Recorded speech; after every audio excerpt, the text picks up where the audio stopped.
hairstylist, and any type of artist, if you have a skill, you should be on YouTube. And here's why.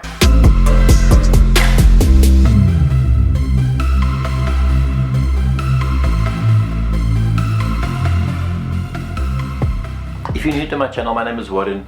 This is Mr. Barber. I have 20 years experience in barbering, and I share a lot of that tips and tricks right here on YouTube. So this is a great channel to subscribe to. So right now in the comments below, type the first thoughts or the first words that comes to mind when someone says you should have a YouTube channel. You don't need a camera.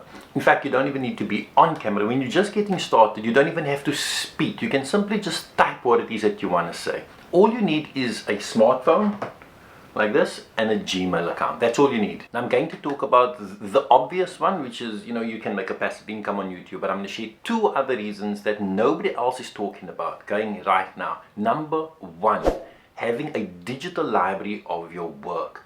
Now, unlike the other social media platforms, things get lost in the feed, in posts. So finding and referencing a particular video or a photo that you posted becomes difficult and time consuming. Whereas with YouTube, it's a search engine, which means that when you say that I've done a low fade and you type it in on your channel, you'll find exactly the content that you are looking for. So it becomes your digital library of your own work. Number two, track your growth. Now I've learned this in the last year or so, that taking a before photo, you're committing yourself to delivering your best work, and the same applies to video.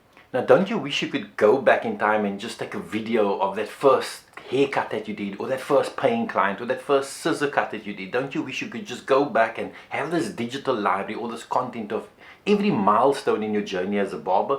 I wish I could go back. So right now you should be recording and just putting it into this digital library that is YouTube. Number three, a sideline income is that YouTube serves as a passive income, that while you're sleeping you're still making money on YouTube. But remember, that doesn't happen until you join the YouTube partnership program.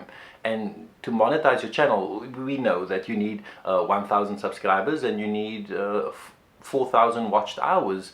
So nobody's forcing you to do that. I'm just pointing out that there's other benefits to having a YouTube channel as a creative, as a barber, besides the passive income that you could generate. And when you want to make money on YouTube, remember that your videos have to be public. If you already have a YouTube channel, just put the link in the comments below. I'll go and check it out. And if you haven't started yet, why not? Like, you should just have your YouTube channel. Remember, you don't have to make your videos public. You can just keep it as a library where you can save all your work and use it as a portfolio for yourself. Should you want to move locations, should you want to move to a new shop, you have this portfolio that's online that you can use. And I promise you that you go to any new shop and you're wanting to rent space, or you're wanting to get a new booth there, and you present a digital library of your work, they are guaranteed to give you that spot. So let me know in the comments if this has been helpful. My name is Warren. This is Mr. Barber. I'll see you guys next week.